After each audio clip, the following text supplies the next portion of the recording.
All right, the big news in the NFL, Martin, is that we know Brandon Aiyuk has been holding in, meaning he'll go to practice but don't participate. And now the reports are that he could very likely be traded because the 49ers have agreed to terms on trades with Cleveland and New England. The Cleveland deal would be Amari Cooper and a draft pick or draft picks. Maybe a little fluff thrown in from even both sides, perhaps. And then New England would be Kendrick Bourne and some picks. And now the Steelers, who were rumored to be interested, and then they got out. Now word is they're back in. And Washington, which had been in, because Brandon Aiyuk and Jaden Daniels were teammates at Arizona State several years ago at this point. About 5 years ago, I guess. But they're friends, and they hang, and they love to play together again. So they were in it, but now the reports are that they've dropped out. But here's what I want to throw at you. Would the 49ers be making a mistake, Martin, if they traded Brandon Aiyuk? Because remember, he has no leverage. He can hold in and all that.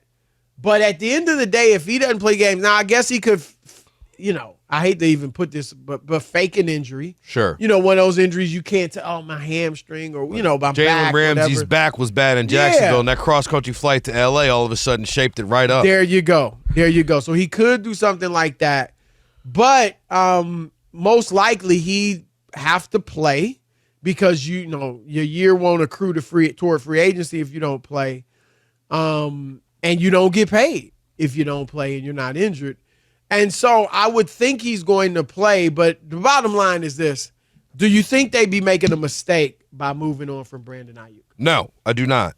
I think Brandon Aiyuk is a very good player, but I think when you consider the fact that it seems to me that we'll see Brock Purdy be a quarterback whose average annual value starts with 5, there'll be upwards of... It might be 6. That's what I'm saying. At minimum, we're looking at a $55 million quarterback. Very much like in the NBA, where you can't overpay your second star, right? Like especially in the new second apron era. If you have paying your quarterback $60 million, $55 million, $60 million, you cannot overpay a guy that is not going to be delivering at the highest level in the NFL, in my opinion. So when you look at Christian McCaffrey, all right, you're not going to name 3 running backs better than Christian McCaffrey. You're not going to name 3 tight ends better than George Kittle. You're not going to name 3 defensive ends better than Nick Bosa, or Trent Williams for that matter. Same story. Linebacker better than Fred Warner. Boom, you nailed it. How many receivers do you think you go through before you get to Brandon Aiyuk? More than 3, more than 5, right? Yep. More, and that's where he wants to get paid. If they make the deal with Cleveland, I think they'd be coming up.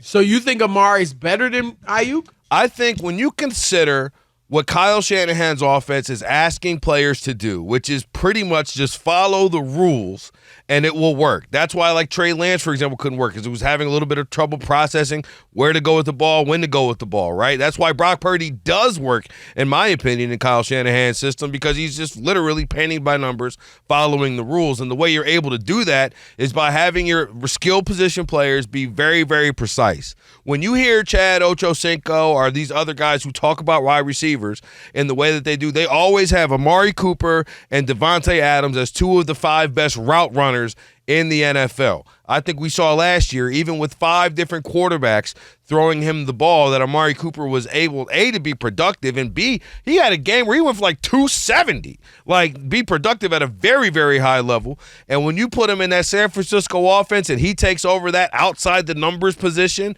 that Brandon Aiyuk had, with all the weapons they got, Amari Cooper and his route running technical ability as a wide receiver, I think would shine in San Francisco. Well, I agree with you in that if they lose Brandon Aiyuk for one of these trades where they don't get a top flight player or a comparable player in return, and it's just draft picks or Kendrick Bourne, I do think it's a step backwards, but I still believe they would be Super Bowl contenders. Because let's face it, they went to the Super Bowl a year before Brandon Aiyuk got there. Yeah. It's not like it was 10 years ago and a whole different team. A year before Aiyuk got there, they had a worse quarterback, Jimmy Garoppolo, right? He played well in San Francisco when healthy. We know he's not as good as Brock Purdy. You would agree with that, right? Yeah. Okay. They had a lesser running back. Raheem Mostert's become a Pro Bowler, but he's not as good as Christian McCaffrey. And none of their running backs, they kind of did it by committee. Nobody, it was Matt Breida and Jeff Wilson, I believe. None of them had 1,000 yards. And then you had a lesser receiving core. You had Deebo Samuel, a younger version, of course, but Emmanuel Sanders, the aforementioned Kendrick Bourne. Like, it wasn't as good of a receiving group. And yet, all those lessers, I said, and they still made it to the Super Bowl. So They would still be a Super Bowl contender. But I'm with you. If I'm San Francisco, Martin, I don't know the inner workings of their discussions with Aiyuk. Maybe he's a lot more upset. Maybe he's, really causing trouble, whatever. But why would I make a deal with any of these other teams outside of Cleveland? Because I agree with you on Amari Cooper. He's got 1 year left on his deal. I think he's making like 20 or 22 million, something like that. If he plays well, I can re-sign him. Not at the same number Aiyuk would want because Cooper's older. He's 30. And not paying him as much, or especially if we let him go, allows me to keep more of my guys. There's talk, would they have to lose Deebo? Well, maybe not. If you have Amari Cooper or even if you let Amari walk. So it'll give them more money to spend elsewhere. So I love the Amari Cooper deal. Not that I don't think he's better than Aiyuk. But look, that system in Cleveland we know Kevin Stefanski is from the Kyle Shanahan tree. They run a similar offense. The numbers between Aiyuk and Cooper were almost identical last year, and Cooper did it with 5 subpar or mediocre quarterbacks throwing to him. The best of whom was probably Joe Flacco, right? And we know Deshaun Watson isn't what he used to be, at least wasn't last year.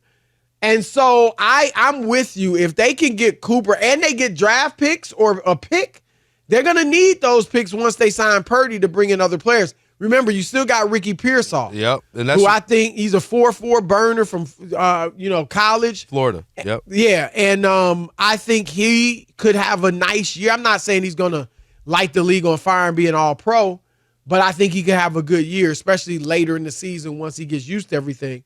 So I'm with you in that, especially that Cleveland deal. I'm really not even trying to talk to these other teams because I don't know what team can give them somebody as good as Cooper at the receiving position. And then plus two, not only that, how much better is it depends on how you feel about Cleveland going into this year, but they're in the AFC North. Joe Burrow is back healthy. Lamar Jackson is the reigning league MVP, and they have something to prove after the way that they ended the season last year. Like that, and the Pittsburgh Steelers have never finished under 500 in Tomlin's entirety of coaching. Right? So you end up, we'll see what their quarterback situation ends up playing out to be.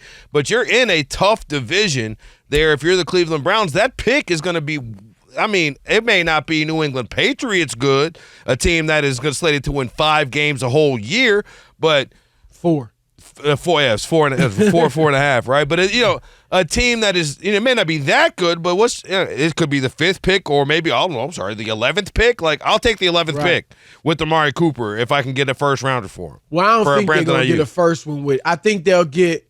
It might be Cooper and a 2nd round pick, but still, that's not bad. I don't think you're getting a first and Cooper. I'd be shocked at that. But. Yeah, I'm with you. Look, I like Aiyuk. And let me ask you this, because I mentioned a few teams. New England, Pittsburgh, Cleveland, Washington. Washington's really not in it, but I'll throw them in there. Cleveland, to me, is definitely the deal for San Francisco to do. Yes. From Aiyuk's standpoint, where do you think is the best place for him to go of those 4 teams? Probably Pittsburgh. play opposite George Pickens, right? So you have two legit threats on the outside. Pickens is still under contract for the next 2 years, I believe, at minimum, maybe 3. So you end up that's a solid right there. Pittsburgh would have to, I mean, anywhere he goes, he's going to have to sign an extension, right? That's kind of the way this whole thing is going to work. So if he were to go to Pittsburgh, sign an extension, only problem is with Pittsburgh, you're still unsure of the quarterback situation. But I think I would land on going to the better organization that has more historical succce. And they've had great success with wide receivers. Exactly. So. That'd be my move. Yeah, I'm not mad at that. I do think that's a great spot for him. Yes, the quarterback situation's in flux. It kind of is in Cleveland too. I mean, we don't know what Watson is at this point. Well, what we do know is he's highly paid. Right. And I'd love for him to be, 90% of what he used to be in Houston. That would be good. Washington, we don't know what Jaden Daniels will be, but I like him. You're across from Terry McLaurin. I think with Dan Quinn, they're going to be a better organization now. That's not bad. My thing kind of, Martin, is any place but New England. Like, I am not trying to go to New England if I'm him. I wouldn't either. I guess you can say, well, who knows? Drake May could be better or as good, at least, as Jaden Daniels. And that's true. Sure. But I don't, without knowing that quarterback is right, because if I'm Brandon Aiyuk, I'm like, yes, I want to get paid, and that's first and foremost. Let's keep it real. This is a job. But I also want a quarterback that I believe I can go and put up numbers with. What's the point? I mean, yeah, you're making money, but if I can't shine and do my thing, I'm not going to be happy. Yeah. So that's what I'm looking at as a young guy like him. Yeah, I don't see New England being a legit option, especially I know it's a new regime there, sort of, right? It's kind of an extension of what, it's sort of a new regime. As you saw Gerard Mayo mentioning something he learned from Bill Belichick today, that's not to talk about players on other teams, right? So the ghost of Bill is still strong there. If I had to pick between the bad options, I'd go to Washington because at least I know I'm friends with the quarterback. So we should have a good rapport.